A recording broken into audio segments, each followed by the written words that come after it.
কাফিল উদ্দিন আরমান লিখেছেন, চুল রাখার সুন্নত তরিকা সম্পর্কে বিস্তারিত জানতে চাই। চুল তিনভাবে রাখা সুন্নত, অর্থাৎ লম্বা করা সুন্নত পুরুষদের জন্য, কানের লতি বরাবর, কাঁধ বরাবর, অথবা কাঁধের মধ্যবর্তী জায়গা পর্যন্ত।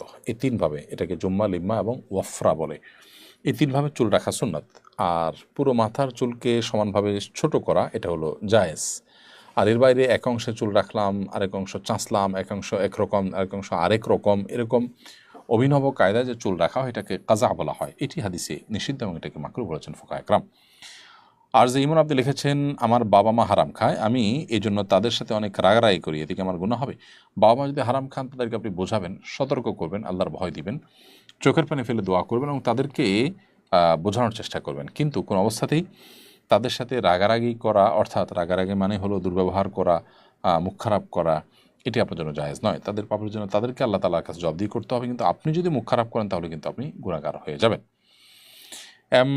শাহান ভাই এটি থেকে আপনি লিখেছেন, খাতনা না করা থাকলে কি সত্যি নামাজ হবে না?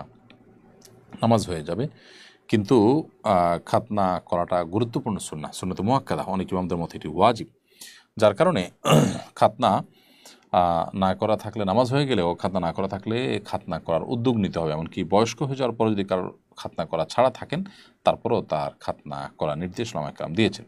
এমডি কামাল আপনি লিখেছেন, আমি একজন প্রবাসী, প্রায় 7 বছর চলছে, পরিবারের জন্য কিছুই করতে পারিনি, কখনো কখনো হতাশ হয়ে পড়ি। দোয়ার আরজি। আল্লাহ তাআলা ভাই কামাল আপনার এই কষ্ট দূর করে দিন, আমরা দোয়া করি। এবং আপনি বুদ্ধিমান, বিচক্ষণ কোনো ব্যক্তি, অভিজ্ঞ কোনো ব্যক্তির পরামর্শ নিয়ে চলুন। আমার মনে হয় যে কোনো একটা জায়গা আপনার গ্যাপ থাকতে পারে। বিশেষ করে পার্থিব ডিমান্ড যখন মানুষ কমিয়ে আনে, তখন তার সুখ শান্তি অনেকটা নিশ্চিত হয়ে যায়।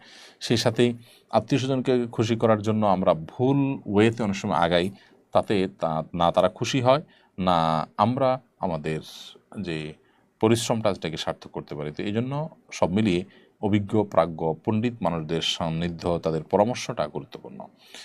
মোহাম্মদ পিয়াস লিখেছেন, ফুপুর সাথে কথা না বললে কি গুনাহ হবে? ফুপুর সাথে যদি কথা না বলেন, 3 দিনে বেশি কথা বলেন না, আপনি বর্জন করে তাকে এড়িয়ে চলছেন, তাহলে অবশ্যই গুনাহ হবে।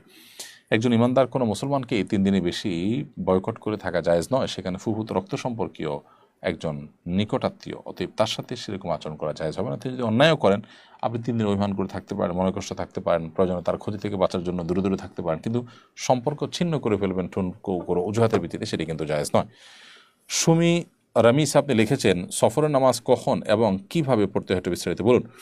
আপনি যখন নিজ ঠিকানা, যেখানে আপনি বসবাস করছেন, স্থায়ী হোক অস্থায়ী হোক, ওই ঠিকানার যে শহর এরিয়া আছে, সেটি যখন ক্রস করে চলে যাবেন, তখন থেকে নিয়ে 70 বা 75 থেকে 80 কিলোমিটারের দূরত্বে যাওয়ার যদি নিয়ত করেন, তখন আপনি মুসাফির গণ্য হবেন এবং আপনার সমাজের এরিয়া ক্রস করার পর থেকে আপনার জন্য কসর প্রযোজ্য হবে।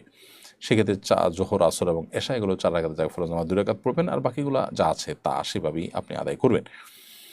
তো এটা হলো কসর নামাজের বিধান। এবং বাড়িতে আপনি যখন ফিরে আসবেন, আপনার এলাকার সীমানাতে প্রবেশের আগ পর্যন্ত এই বিধানটা আপনার জন্য প্রযোজ্য হবে। আর কোনো জায়গায় গিয়ে যদি আপনি 15 দিনের বেশি থাকার নিয়ত করেন, তাহলে সেখানে আপনার পুরো নামাজ পড়তে হবে।